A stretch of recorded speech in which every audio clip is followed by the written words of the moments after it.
আসসালামু আলাইকুম কলিজার আপুরা ভাইয়ারা সবাই কেমন আছেন? আশা করি ভালো আছেন। আলহামদুলিল্লাহ, আপনাদের বোনও ভালো আছে, বলি আলহামদুলিল্লাহ। তো রোজকার মতন নতুন একটা ব্লগ নিয়ে আপনাদের মাঝে হাজির হয়েছি। আজকে ব্লগটা শুরু করছি আগের টাইমে, বেলা বিকাল থেকে। তো আজকে রান্না করছি টমেটোর চাটনি, লাল শাক ভাজি আর ডাল। তো সবাই দেখতে থাকুন, ভালো লাগলে লাইক কমেন্ট শেয়ার করে চ্যানেলটা সাবস্ক্রাইব করে দিবেন, বোনের পাশে থাকবেন। আমি আপনাদের অতি সাধারণ একজন বোন, তো আমাকে একটু সাপোর্ট দিবেন। আপনাদের ভালোবাসায় ও সহযোগিতায় আমি একটু যাতে বেড়ে উঠতে আর কি সফলতা পাই। আর ভালো করে আমার আমার একটা, আপনারা জানেন যারা আমার আগের ভিডিও দেখছেন, তো জানেন যে আমার একটা অনেক দিনের স্বপ্ন বা আশা বা ইচ্ছে বলতে পারেন। তো আমার অনেক দিনের ইচ্ছে যাতে আমার একটা ইউটিউব চ্যানেল আমার প্রতিষ্ঠিত করতে পারি, চ্যানেলটা উঠাইতে পারি বা কিছু করতে পারি নিজের উপার্জনে। তো আমি তো অতি সাধারণ, আপনারা জানেন আমার বাড়িঘর, আমার সংসার জীবনের কত কথাই বলছি আপনাদের সাথে। তো যারা আমার আগের কলিজার ভাই বোনেরা আছে জানেন, তো সহযোগিতা করবেন, একটু হলেও ভালো লাগলে চ্যানেলটা সাবস্ক্রাইব করে বোনের পাশে থেকে যাবেন। আর যদি ভিডিওর মাঝখানে বা ভিডিওর মধ্যে কোনো ভুল ত্রুটি থেকে থাকে, প্লিজ ক্ষমার দৃষ্টিতে দেখবেন, সবাই বোন মনে করে মাফ করে দিবেন। আর আজকে যেটা নিয়ে কথা বলতে আপনাদের সাথে বসছি, যে বসেছি যে কথা বলবো, যে নিত্যদিনের প্রয়োজনের কথা, কোনো এদিক সেদিক কথা না। আর নিত্যদিনের প্রয়োজনের কথা বলতে সবাই জানেন আমার ছেলেটা অসুস্থ, আপনারা জানেন।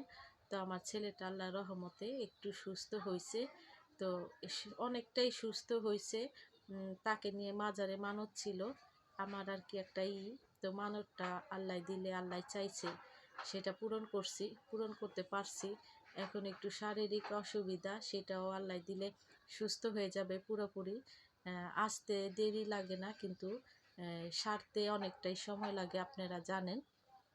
তা আল্লাহ চাইলে ভালো হয়ে যেতে পারে। আর এখন মেয়েটা একটু অসুস্থ, মেয়েটার কানে অনেক ব্যথা, কান কানে ময়লা ছিল, সেটা বিদায় আর কি কান খোঁচাখুচি করছে। তো অনেক ব্যথা বেড়ে গেছে, তো রাতে কান্নাকাটি করে। তো এখান থেকে ফার্মেসির থেকে অনেক ওষুধ এনে দিতেছি আর কি, খাইতেছে, কিন্তু সুস্থ হইতাছে না। কানে প্রচুর ব্যথা। আপনারা যদি জানেন কানে কিছু দিলে কমবে ব্যথা, কি ওষুধটা খেলে, প্লিজ বোনকে কমেন্টের মাধ্যমে জানাবেন। আর আপনার ভাইয়াকেও বলছি, তার কাছে টাকা নাই, যদি টাকা হয় সে পাঠালে মেয়েটাকে নিয়ে ডাক্তারখানায় যাব।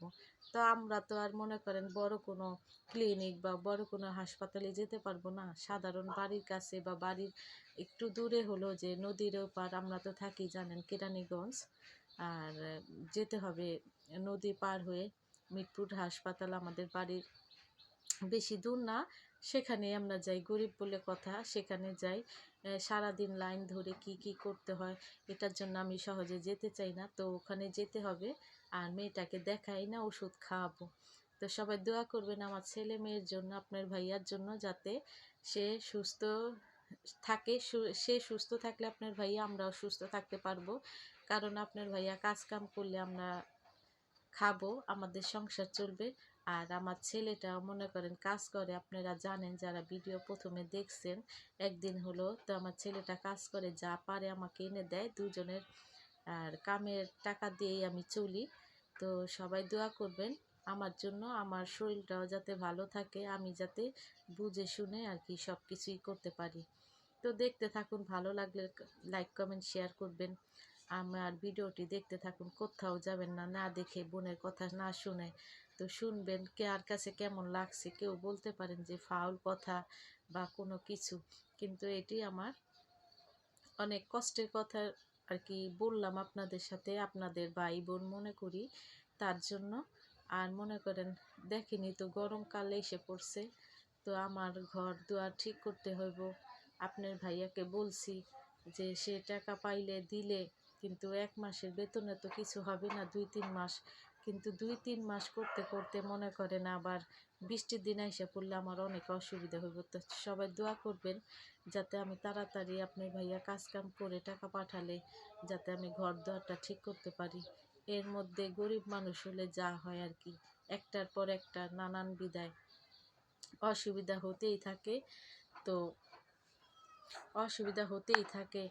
এই গরম না আসতে আসতেই আমাদের ঘরে গরম লাগে। আবার মনে করেন যে গরম তো লাগে, আবার টিভিটা ভালো, মেয়েটা অসুস্থ, টিভিটা ভালো, টিভিটা কি হয়েছে খালি লোডিং লোডিং করে, ছেলে মেয়ে দেখবে, একটু কাজের থেকে এসে ছেলেটা ছাড়ে দেখতে পারে না, মেয়েটা দেখতে পারে না, টিভিটা চলে না। এর মধ্যে আবার মনে করেন ফ্যানটাও মনে করেন একটা ফ্যান জানেন তো, উপরে ফ্যান নেই, উপরে ফ্যান আছে আর কি চালের জন্য, টিন ভাঙা যদি পড়ে যায় সে ডরে ফ্যানটা খুলে রাখছি। বাঁশবুশ সব নরম হয়ে গেছে, তো সেটা ছাড়তে পারি না, খুলে রাখছি। আবার মনে করেন এই যে একটা টেবিল ফ্যানটাও ঘুরে না, তো কত দিক দিয়ে মানুষের অশান্তি। আল্লাহ চাইলে সব সমাধান হতে পারে, 1 মিনিটের কোনো চিন্তা থাকে না। তো যাই হোক, আল্লাহ আমার কপালে রাখছে, যেভাবে রাখছে সেভাবেই শুক্রিয়া। তো আপনারা আমার পাশে থাকবেন, আমি যাতে কিছু করতে পারি, আমি চ্যানেলটার ধারায় যাতে আমি নিজের সমস্যার সমাধান করতে পারি, যাতে আমার একটা নিজের কাজের উপার্জন করে যাতে এইসব সমস্যাগুলো সমাধান করতে পারি, একটু ছেলে মেয়েদেরকে নিয়ে একটু ভালোভাবে থাকতে পারি। সবাই আমার জন্য দোয়া করবেন, বেশি বেশি দোয়া করবেন, আর আমার চ্যানেলটা সাবস্ক্রাইব করে দিবেন। আর দোয়া করবেন যাতে আমি চ্যানেলটা দাঁড় করাইতে পারি, আমার স্বপ্নটা পূরণ হয়। তো আজকের জন্য এতটুকুই, দেখতে থাকুন কি রান্না করলাম আর কি করলাম। ভালো লাগলে সাথেই থাকবেন, কোথাও যাবেন না, চ্যানেলটা সাবস্ক্রাইব করে দিবেন। আজকের জন্য আল্লাহ হাফেজ।